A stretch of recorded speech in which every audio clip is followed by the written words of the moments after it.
Welcome to another episode of the Odyssey Wine Buzz. My next guest is a very accomplished and polished individual in every sense. His career and skills include that of being a journalist, broadcaster, photographer, writer, author of many outstanding wine books. He is acknowledged by his peers in both the writing and wine industry for his remarkable work and extraordinary list of accolades. His recent book, Drinking with a Valkyrie, Writings on Wine, showcase his shorter essays over the last 20 years that were previously published in wine magazines like Decanter and The World of Fine Wine. It gives me immense pleasure to have on our show Andrew Jefford. Thank you very much for being on our show, Andrew. My pleasure, Clinton. Great to be with you. When I think of the Valkyrie, my immediate reaction is of the German composer Wagner, who wrote Ride of the Valkyrie in 1851, and images of Robert Duvall from the 1979 Apocalypse Now in the beach scene. You know, the title of your latest book is called Drinking with the Valkyrie, Writings on Wine, an unusual title. Could you share with us how that title came about and why it was chosen? Sure. Well, the book is a collection of different pieces. So that is the title of one of the pieces in the book. And the things you're alluding to are spot on, absolutely right. That's exactly what I wanted to evoke in that particular piece. The Valkyries were choosers of the slain. So if you were a soldier, a Norse soldier, the last person you wanted to see swinging around the corner was a Valkyrie, because it meant your number was up. So it's a serious encounter. And this particular piece is all about drinking vintage port. Now, vintage port is mostly drunk, and we're urged to drink it after 15 years, 20 years, 25 years, something like that. But what I'm saying is drink it young. You can save it for 15 or 25 years if you want, but don't forget also to drink it young, because to me, that is one of the most exciting experiences that any wine drinker can have. Young vintage port is the most astonishing, head-turning, body-rolling, bruising all over wine you can ever wrestle and get stuck into. And it really is like drinking with the Valkyries. It's a very, very dramatic experience, and there's nothing else like it. I think really it's essential to fully appreciate that wine, is to see it in its youth, to drink it in its youth, to meet it in its youth. So that's why I chose that rather catchy title, let's say, for that particular piece. And then when it came to choosing a single title for the whole collection, that was the one that the publishers wanted to seize on. So we tussled over that a bit, because I quite wanted to call it Wine is Also a Dream, which is the title of another of the pieces in the book. But in the end, they won me over, and Drinking with the Valkyries it is. Well, I certainly does evoke very graphic images, and I agree with you.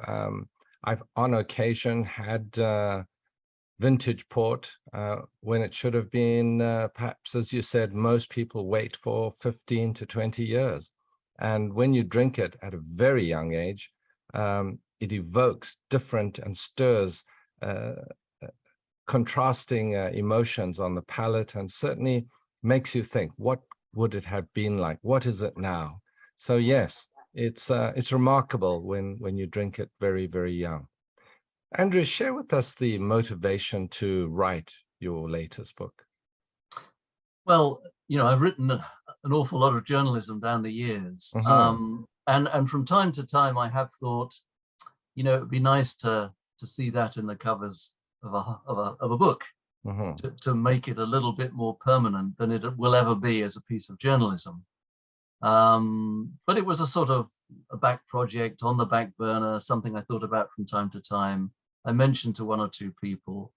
I didn't really think anything would come of it, but eventually Académie du Vin books said they would like to have a go with it. So that was great. So it gave me a chance to put this collection together.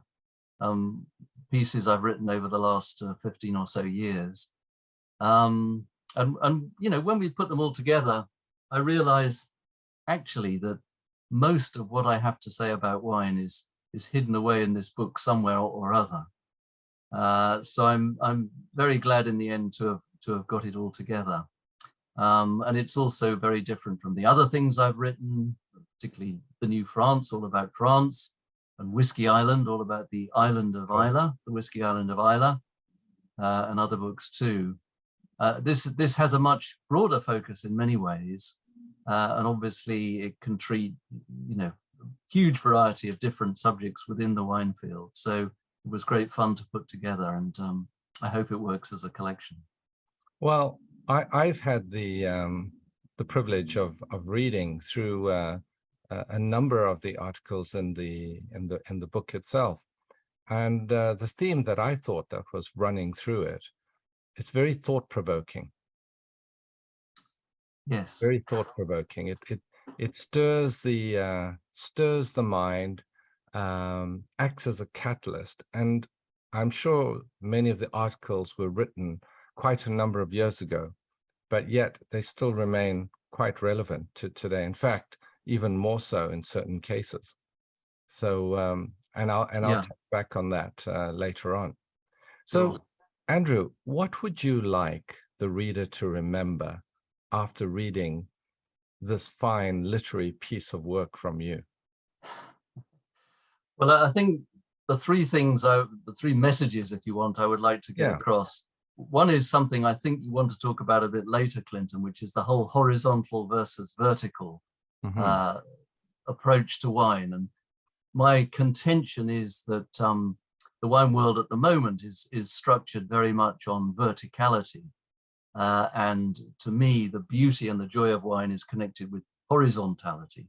So perhaps we'll talk about that a little bit later in this interview. I also mentioned wine is also a dream, that particular piece. You know, my contention in that piece is that everything that lies behind wine is in fact extraordinarily important to our enjoyment of it. If wine simply came in unmarked medical phials, PHIALS, little medicine bottles, if you like, and they were all numbered from 1 to sort of 10,000, and we tried them on that basis, they'd be the same wines, but we wouldn't enjoy it at all because it wouldn't have any of the dream apparatus, if you like, that lies behind every wine, that goes right back to our distant forebears. The first piece in the book actually is based on the work of Patrick McGovern, talking about wine and alcohols in prehistory. But anybody who knows Greek literature, for example, will know Homer's Odyssey, a book absolutely packed with wine references. Yeah, that was written 7th to 8th to 7th centuries BC.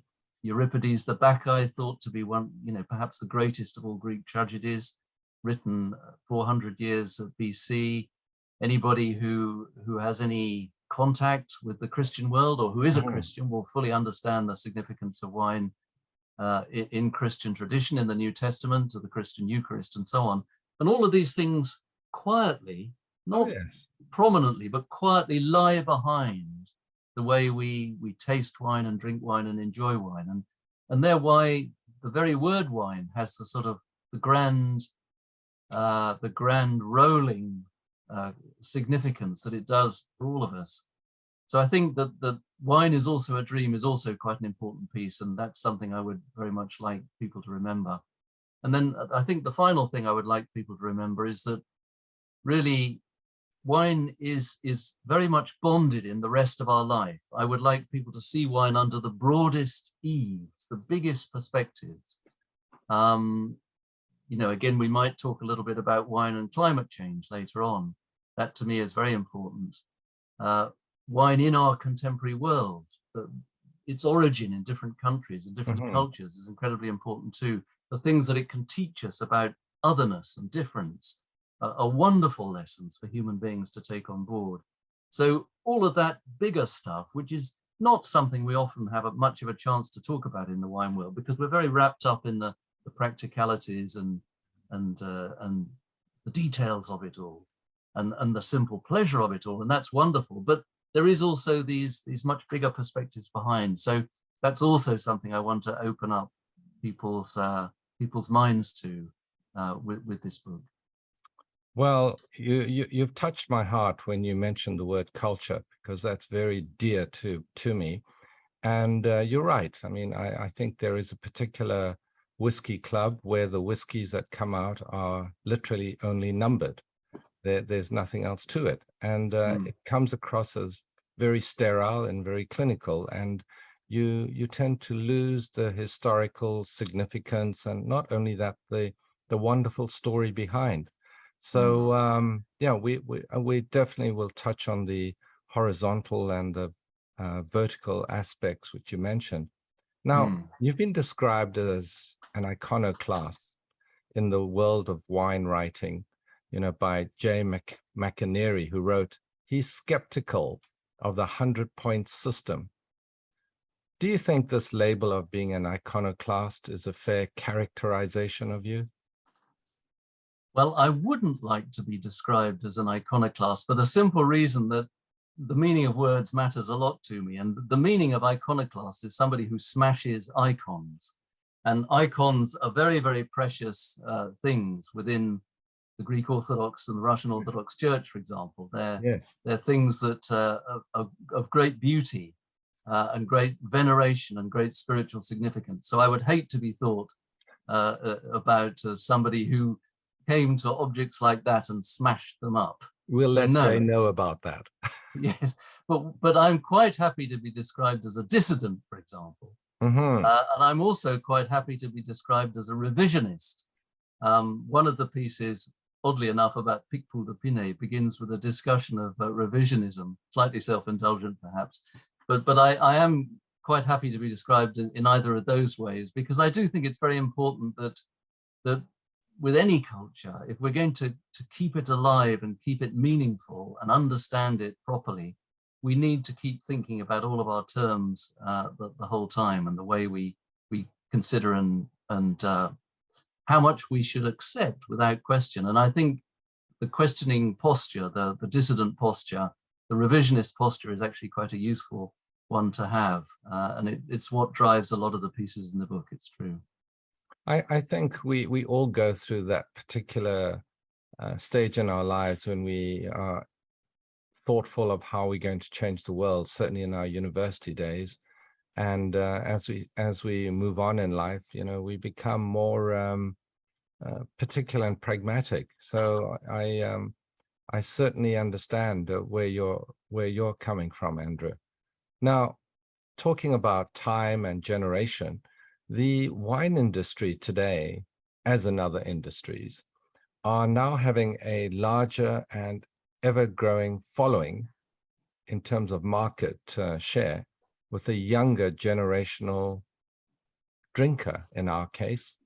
Their wine evaluation differs from previous generations. What are your thoughts on the 100-point system today and your suggestions for change? Right. Okay. Well, the first thing to say is I can make any suggestion for change you like, and it won't happen. I think the 100-point scale is here to stay. It's too easy for people, and it's too popular. And to be fair, there are times when it's quite useful. For example, it's a sort of shorthand for enthusiasm. You can say nice things about 3 or 4 wines. And if you just read the words, they all sound fairly similar. And if you give them 94, 93, 92, 91, you can actually see which you put in your order of preference. So that's fine. But philosophically and also practically, I think there are immense problems with taking scoring too seriously. That's really the bone I want to pick with scores. I think they've become far too significant in the wine world. I think they're actually based on a sort of lie, which is that excellence matters more than difference. I don't think that's true at all. And in any case, excellence is always subjective, and it's always ephemeral. And it simply doesn't match up to the reality of most people's drinking habits. I mean, I know, to be honest, when I approach different wines at different times, I feel differently about them. But you know, the score doesn't allow that. The score pinions a wine to the ground. It spears it through the heart, and it's stuck to that score forever. And I also think that the scoring of wines and chasing after scores actually disempowers drinkers and makes them feel somehow unsatisfied and almost impotent, because you can never acquire enough high-scoring wines. And then you try all these high-scoring wines, and you may not actually like them that much because they may not be to your taste. Yep. So what does that make you? That makes you a fool or an idiot? Well, not really. I just feel that you know, people are being led down the garden path and abused really by the scoring system simply through taking it too seriously. I would simply urge everybody to use it as a shorthand, to use it as a piece of fun, to use it as a way into wine if they want, but never, never, never take it too seriously, and never think that a 94-point wine is better than an 89-point wine. It isn't. It's just different, and different in a different way on a different day. And all of these things are changing all the time. So, you know, I'm never going to defeat the scoring system, I know, but I would like to try and communicate the fact that it shouldn't be taken too seriously to people. Well, we may not defeat it, but certainly we may cast a different perspective of those that are very keen disciples of following it to every single point. I think there's been a number of lightning rods recently, you know, with articles that I think Lisa Perotti Brown wrote about a particular article, magazine, you know, where if they had advertised, and they would be given perhaps a little more prominence. And there was another article recently where the gentleman was pointing out that if there was advertising, they would have perhaps more opportunity to have certain wines given the point structure. So I think these are aspects that are slowly, and I believe there will be more and more of that type of reporting coming out. What are your thoughts on that? You know, because I'm sure you've been following those articles as well. Yeah, well, you know, obviously the potential for corruption is enormous. I have to say I've never had first-hand experience of it. But what I would say is that sometimes, you know, people have sent me samples for review and have said, you know, how much does it cost? And I say, well, it doesn't cost anything, of course. You know, it's a privilege for me to look at things that, you know, to look at samples, and I would never dream of charging anybody, you know, a sum of money to actually look at or review a wine.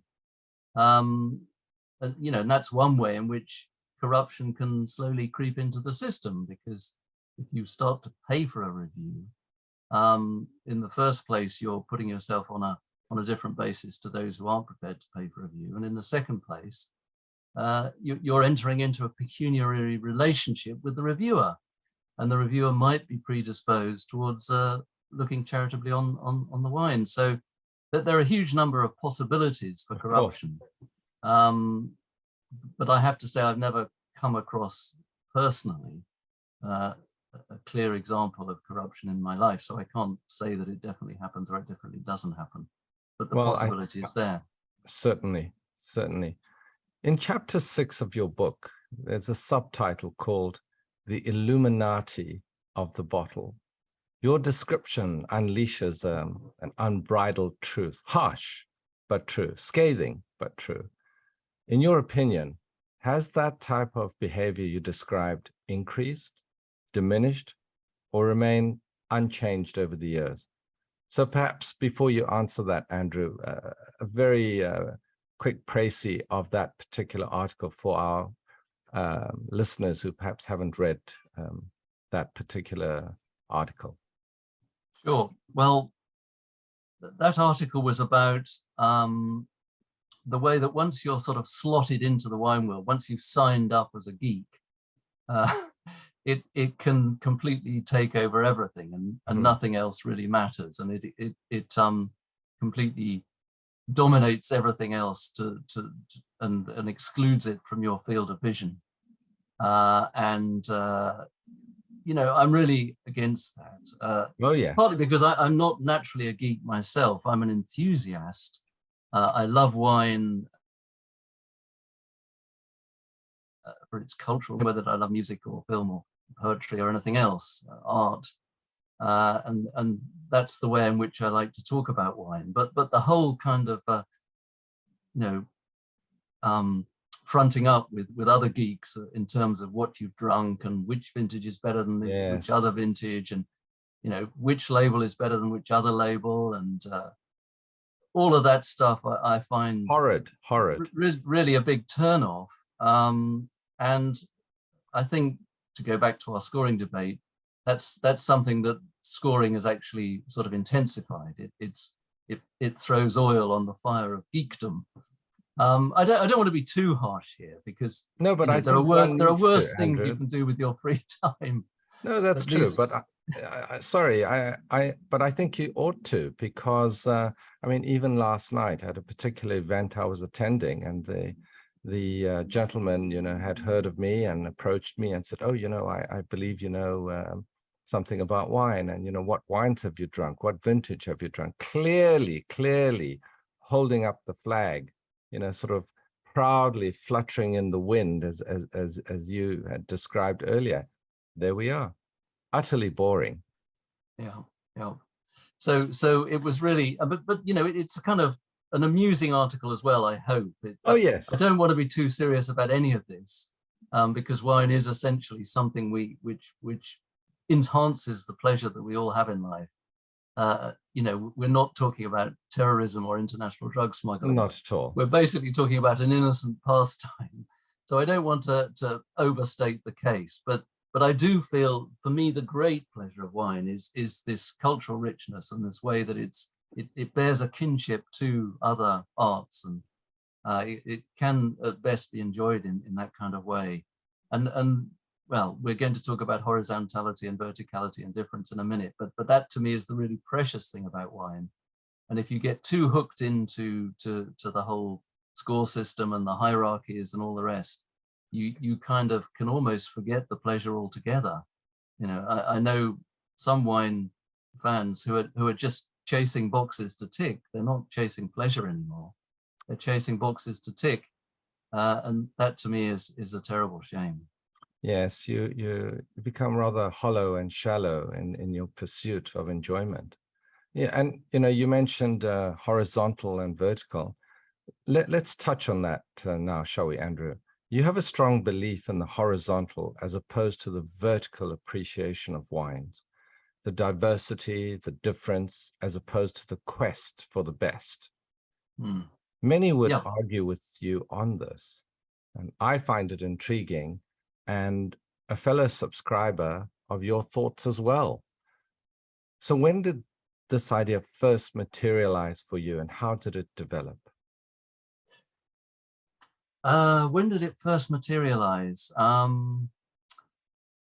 Well, I edited something called Which Wine Guide, which doesn't exist anymore, but Consumer Association Which in the UK used to have a wine guide in 1991.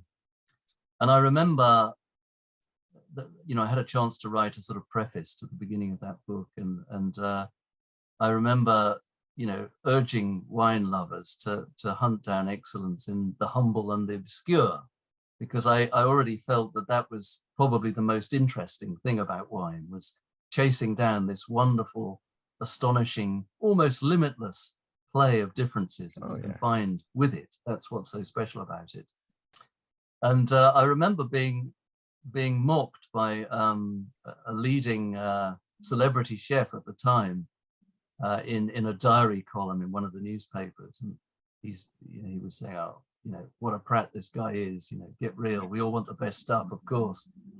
And so, you know, I've been fighting that battle really ever since, but it's still something I believe very, very strongly in. And you know, it's why I have so many misgivings about the scoring scheme, because you know, scoring and hierarchy pushes always this vertical approach to wine, you start at the bottom and you work your way up, and in the end, you have enough skill and enough money to acquire and appreciate the very best. And that's the apogee of all wine connoisseurship. And to me, it's not like that at all.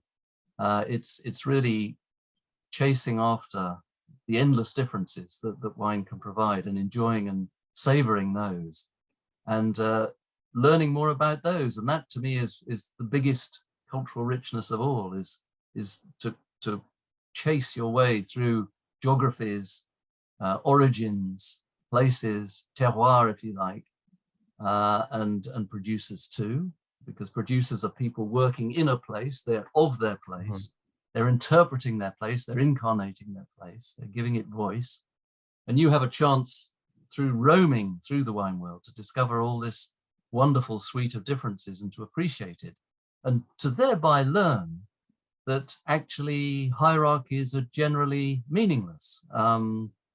There's no such thing as the best wine. There's the wine you like most on the day, or at that time in your life, or wherever you happen to be on earth. All of these things are changing and incessantly changing, actually. In that sense, I allude to this several times in the book, that they have a lot in common with Asian thinking, and particularly with Buddhist thinking, actually. And so that, to me, is really what it's all about. And I would express that as horizontality rather than verticality. So I would urge anybody who was just coming to wine to cherish the horizontal and be slightly wary of the vertical. Yes, and a question I'm often asked is, what is the best wine that I've tried? And I've said I've yet to try it, because best is very subjective. And I said every wine has its story, has its richness, and it depends who you're drinking with, when you're drinking, how you're drinking, and on a frivolous note, who's paying for the wine, at the end of it. But it's very true. I think seeking for that little hidden gem that's not on the radar, that's something that is very intriguing for me. Now, your article that you wrote, titled "Only Endure," in chapter 7, refers to earthquakes more prevalent in the Ring of Fire, sort of countries in the Pacific region. Now, what are your thoughts from a wine perspective on the climate warming phenomena reflected in the significantly reduced rainfall in Europe and other parts of the world? And that's been highly documented with the lack of rainfall this year. Yes, well, this is a colossal question. And I should point out that actually earthquakes and climate change are two very different things. Yes. Earthquakes don't have anything to do with climate change. But you mentioned drought, that's certainly very significant. Fires are another hugely significant climate change phenomenon. Floods, wild weather in general, hail storms, been a big problem in France over the last decade. Oh yeah. And even spring frosts, which on the face of it seems counterintuitive, that spring frost should be a phenomenon connected with global warming. But when you look at the data, increasing loss of ice in the northern and the polar regions of the northern hemisphere is beginning to disrupt the movement of the polar vortex in winter and spring. Usually it's very tight and even under normal conditions, but it's increasingly, you're getting these bulges of polar air come down into the northern hemisphere, big phenomenon in Canada as it is in Europe. And of course, if this coincides with much earlier bud burst because of warm winters, as it's tending to in Europe, it can be a catastrophic combination, as it has been in 2016 and 2017 and 2021 in Europe. So all of these things are beginning to feed together. And it's quite simply the biggest challenge that the wine world faces. Wine is a kind of litmus test for global warming. It's very easy to measure the progress of global warming by looking at things like bud burst dates and harvest dates, Yes. which have come back at least a month in Europe over the last several decades. And climate change, if left unchecked, will wreck agriculture, all agriculture. But wine won't be excluded from that. And it will also make life very difficult in all the regions that we're so fond of that produce the great wines, regions like Bordeaux and Burgundy and Champagne and so on. Now, we might, as it happens, be in a kind of Goldilocks period at the moment, because the warming that we've had so far has given us some very good vintages, perhaps with more regularity than we used to have, because in the old days, great vintages tended to be the warmest vintages, and they only happened 3 times a decade. And now they're happening 8 or 9 times a decade.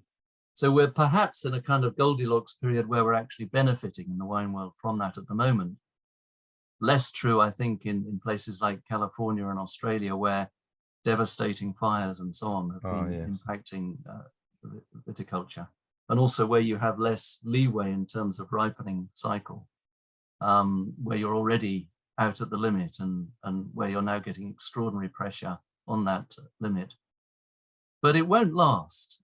You know, we've already had 1.2 degrees warming since pre-industrial times. And look at all the problems we have with 1.2 degrees. We are going to get 1.5 degrees, whatever happens, for sure.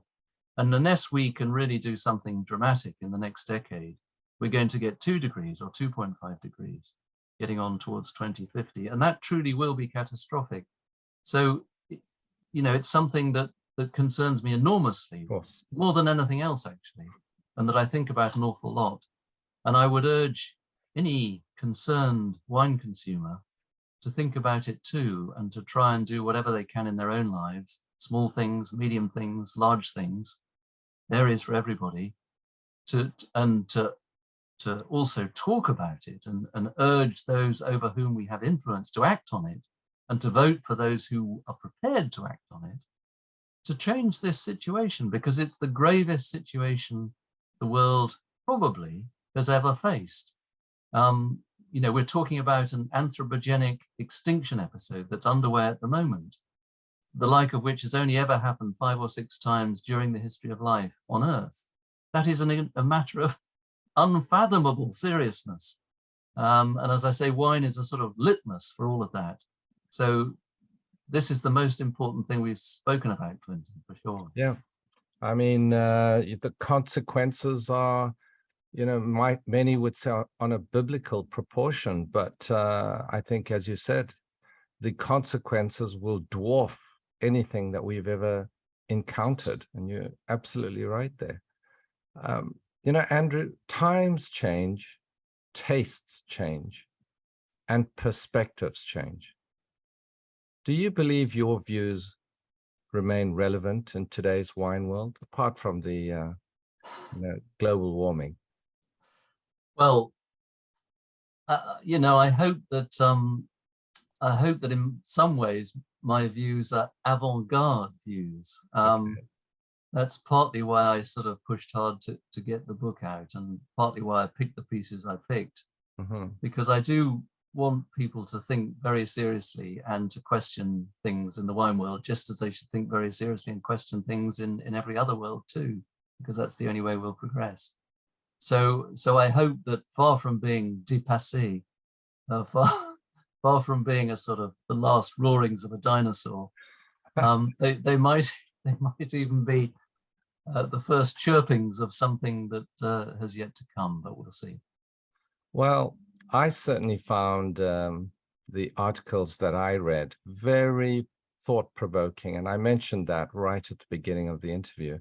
And I would invite readers to perhaps go through the contents and the names of the articles first, just to select the ones that they might find rather intriguing, because the way that the book has been set up, you allow people to jump around, and that I think is very appealing indeed.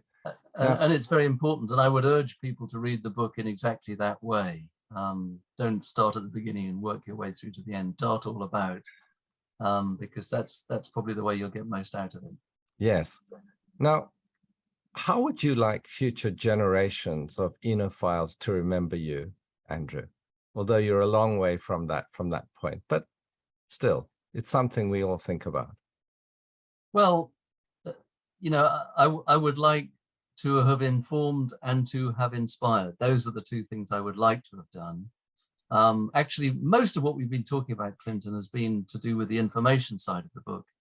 But perhaps I could also say that, you know, what I try very hard to do is to write well and to write evocatively. I'm not saying I always succeed. I'm not saying I always succeed, but I do try hard to do that.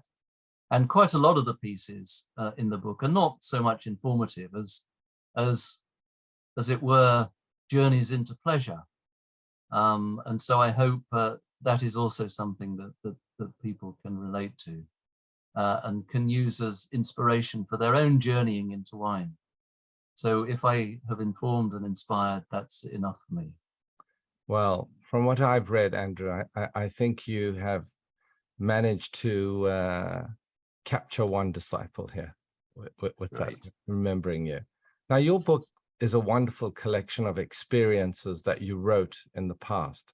Now, moving to the future, how do you see the world of wine in the next quarter century from the perspective of a changing population and a makeup of those who do not drink wine for whatever reason? For example, in France, you know, as you know, there's been a huge migration, and that's created a new sector of the community and population that don't drink wine at all. Yeah, well, yeah, that's absolutely fine. You know, nobody has to drink wine, and you're not a lesser human being if you don't drink wine. Not at all. So I'm completely happy about that. But wine has been with us a long time. You know, we've referred to Homer and Euripides, and it'll be with us for as long as human beings are alive on the earth. The great threat, the great question is that honestly, human beings may not be alive on the earth for an awful lot longer unless we can address the climate change issue. So that is the thing that presses on us most. I think wine people are actually, in general, have grasped that more swiftly than other agricultural sectors. And some of the work that's been done in the wine world at the moment is fantastic and remarkable. I still think we have to meet the biggest challenge of all, which is to do with wine packaging and glass and heavy glass bottles and all glass bottles. It would be great if we could find a different way of packaging wine that served wine well, but that would cost the climate a bit less. And I'm sure there'll be a lot of work in that field in the future. And after that, it's a question of wine growers everywhere meeting the challenges that the climate is going to throw at them, and they will become increasingly severe. I think every wine grower is actually aware of that. And we simply don't know how that's going to go. But I'm sure that unless we can accelerate in our response to global warming very rapidly over the next decade, those who are still alive, I probably won't be, in 30 or 40 years, are going to see stark and dramatic developments that are not welcome at all. So once again, I would urge everybody to take this problem enormously seriously and to do everything they can in their own lives to help with the decarbonization of our atmosphere. I think that is happening already with quite a number of wine producers in terms of just a very simple example of the weight of the bottles. You know, one tends to think of, oh, if it's a heavier weighted bottle without the contents, must be more of a superior quality wine inside. That's changing now. And that movement is gathering support. Now, on another note, Andrew, if you and I do sincerely hope, excuse me, this becomes a reality and not just a hope, have dinner together, what would be your choice for a 4-course meal and wine pairing for us? Crikey. Well, we can come up with some nice things, I'm sure. I don't know what you like to eat, Clinton. That's the first thing. I eat everything. You eat everything. Okay, well, we certainly start with some sparkling wine, because sparkling wine is wonderful to start with. Obviously, champagne is fantastic, but so is English sparkling wine. Yes. And so are other sparkling wines like Cava. One of the pieces in the book actually is about a great wine, a sparkling wine made down in Catalonia. And one of the things I believe quite strongly is that, you know, the success of champagne has been so dramatic that we tend to forget that there are other ways of making sparkling wine in other climates. That's right. And my analogy for this is Gothic architecture versus Romanesque architecture. Champagne is Gothic architecture, but it's not the only sort of architecture. There is also a Romanesque architecture, and I think some of the wines, sparkling wines that are made in Catalonia, are absolutely magnificent examples of that too. So somewhere in there we'll find that'll be our first one. Then we're going to probably eat some fish or something out of the sea. Okay. And a wine I'm particularly fond of since I've just been up in the Loire Valley is Savagnières, an unusual wine, not a wine that many people have often encountered. Wonderful wine made of Chenin Blanc, dry white wine. To me, it's a perfect food partner, as white Burgundy can be. People tend to think first of white Burgundy, but Savagnières can be every bit as good. So I'd love us to have a wonderful bottle of Savagnières. Yes, I do like Chenin Blanc. Yeah, and then we're probably going to eat something substantial for our main course. I won't put any more flesh on it than that, because it tastes vary in that respect too. But I would love to offer you a great Languedoc red at that point, Clinton, because I've lived in the Languedoc now for 12 years, got to know it very well. And I'd love to pick out a wonderful wine from Terrasse du Larzac or Saint-Chinian, or even Pic Saint-Loup, which is, I can cycle to Pic Saint-Loup from where I live. So something from one of those three appellations for our main course. And then, of course, we're going to have a bottle of very young vintage port finished. And we're going to drink with the Valkyries, and we'll put some Wagner on Spotify and enjoy that together and blow our minds in that way. Splendid, splendid. What a wonderful description. I think would be a very memorable evening, and I might hold you to that, Andrew, when I come to France next time. Wonderful, wonderful. So my last question, Andrew, for this exceptional interview that you've been so kind to grant us. Actually, before I get to that, would you like to share with our audience a little bit more about the book, where it's available, and just tell us a little bit more about it? Sure. Well, you know, it was published at the beginning of September. It's available in all the usual places. I'm sure it's reaching its way to bookstores now. Obviously, you can buy copies online. You can even buy copies direct from the publisher if you want, Académie du Vin Publishing. If you Google that, it'll come up. You know, we've given it a fairly good description during our conversation, but it is a collection of pieces I've written about wine over the last 15, 17 years. Collection of great diversity, but not too much geekiness and not too much ephemerality. The pieces I picked out were picked out to be as enduring as possible and to be as not to, as it were, be superseded very quickly. So I hope they are sort of perennial truths about wine, or as far as we can get to it. So yes, there we are. That's the book. Go out and buy it if you like the sound of it, and I hope you enjoy it. And please write to me if you wish. I'm always happy to communicate with readers. Excellent, excellent. So, Andrew, my last question. What advice would you give a new wine enthusiast when it comes to beginning their personal wine adventure? Well, it would be to taste and to read together. That will take you quite a long way. If you then have a chance to travel, that will make the journey all the richer.